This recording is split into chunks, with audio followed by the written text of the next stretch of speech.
David Aldridge back here. How are you, David? Rich, I'm good. How are you, sir? I am doing well. Before we get to Isiah Thomas and the Celtics, who you saw have an incredible performance the other night, what can you tell me about Tony Parker, and if the worst is confirmed, the chances of the Spurs without him? Well, nothing official yet. Obviously didn't look good last night. I don't think anybody expects it to be anything other than a very significant knee injury that will keep him out the rest of this series for sure, and almost certainly the rest of the playoffs, but nothing official yet from him. I don't know how they beat them without Tony Parker. It was going to be hard enough with Tony. But his scoring binge that he had been on the last few games, you could at least make a case that San Antonio could score enough points so that maybe they could slow Houston down and win some games in the low hundreds. Without that, and without his ability to create for other people, he tends to tilt the floor even now at his advanced age with his ability to get in the paint.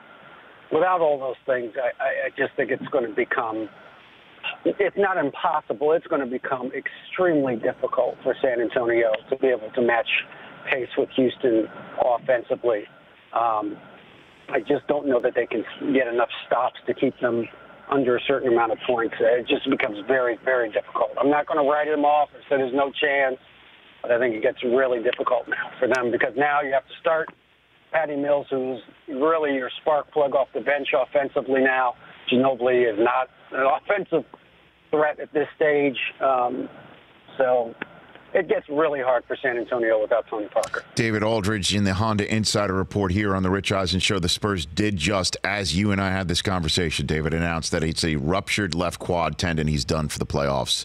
So it will be it will be Patty Mills. And what else? I mean, how does that affect the rest of Popovich's rotation? Best you could tell first blush upon the news, David. Well, the simple math is you have anywhere between 28 and 32 minutes that you're expecting Tony Parker to play.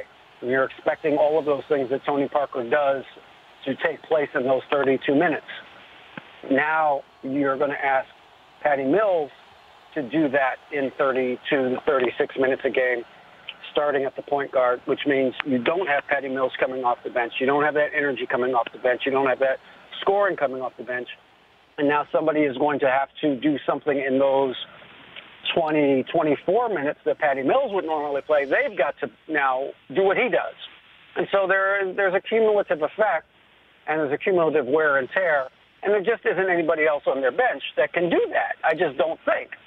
I think it would be grossly unfair to expect Jonathan Simmons to now all of a sudden score 18 points. It's just not what he does. It's not his role on this team.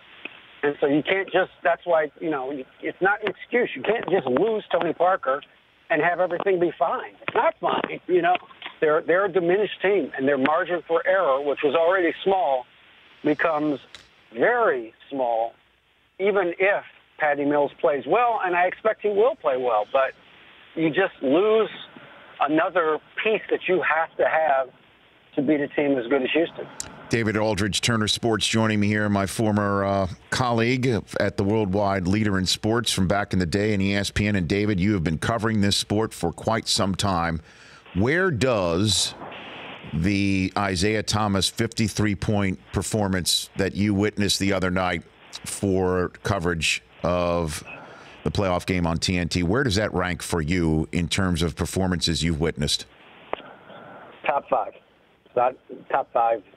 And maybe top three. I mean, it just,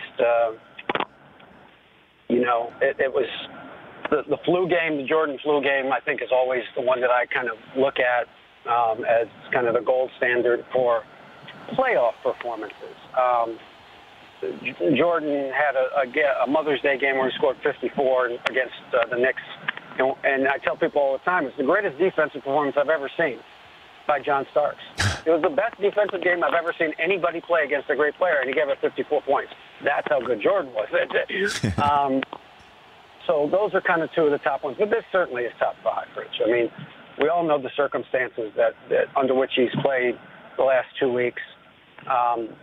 for him to be able to fly back from delivering the eulogy at his sister's funeral on Saturday and then land at 3 a.m., get, to sleep maybe by 4 a.m., and then play at 1 p.m.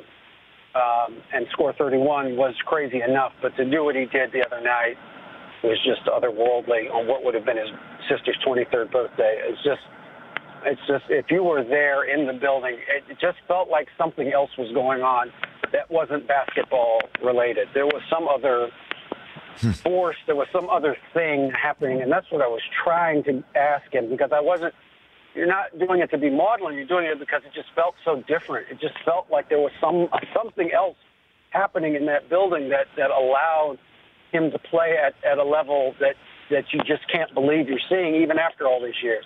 It was remarkable, and a testament to the will of what a great athlete can do with their will.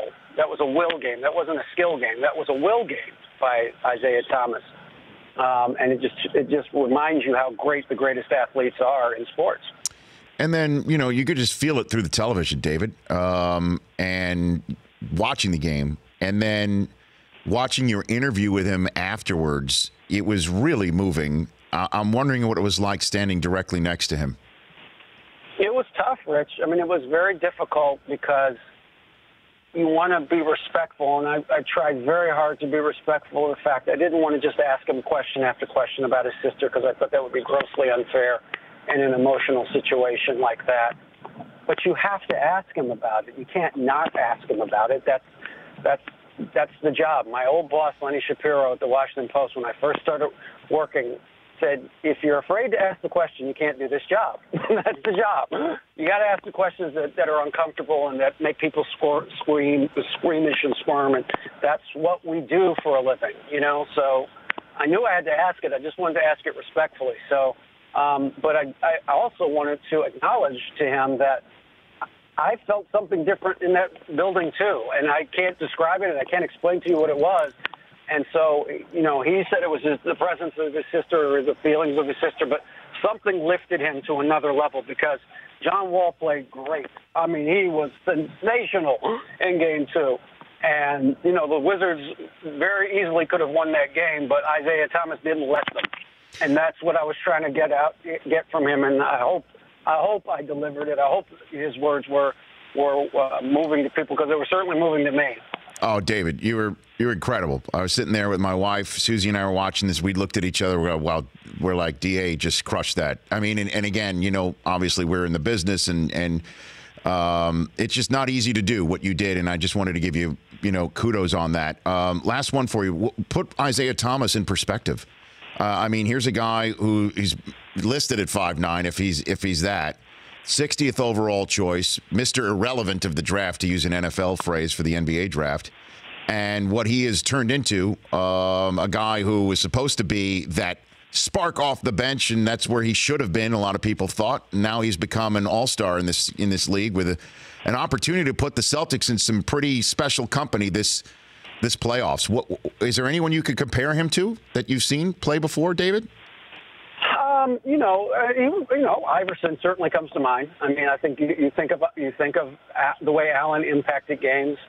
Even though he may have nights where he didn't shoot the ball well, you felt him the whole game. You felt the pressure he put on the other team the whole game, and it creates not only opportunities for his team, but it creates fissures on the other team. It creates disruption, and you don't trust each other because he's putting so much pressure on your defense the entire game. And that's what Isiah Thomas does. He was, a great offensive player and a lethal player in college at Washington. I mean, he did a lot of these things in college. But no, I don't think anybody expected him to be able to continue to do them in the NBA. Is he the beneficiary of new rules and small ball? Yeah, sure, of course. But that doesn't explain all of this. I mean, there's lots of little guys who want to play in the NBA, and they don't do what he's doing. He's got a unique skill set, Rich, of not just being able to use his speed and quickness, but he is a master of angles. He is as good playing angles as anybody I've seen in a long time.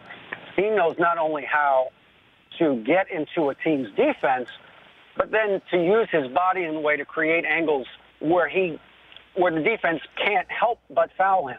And that's what all great offensive players do. They know how to draw fouls, and he knows how to draw fouls.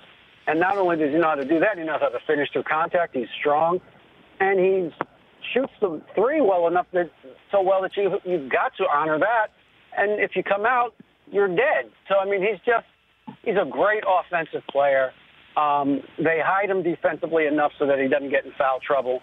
And so, I mean, it's a remarkable, again, testament to a guy's will, to a guy who's saying, no, I'm more than just a sixth man. I'm more than just an energy guy. You know, I can be an elite level player, and he's showing it to you in these playoffs. And again, under the most horrible of circumstances. And so you just are endless admiration for a guy who can do that and do it not just play, but dominate. You know, I mean, just dominate a team that's actually not playing bad in Washington.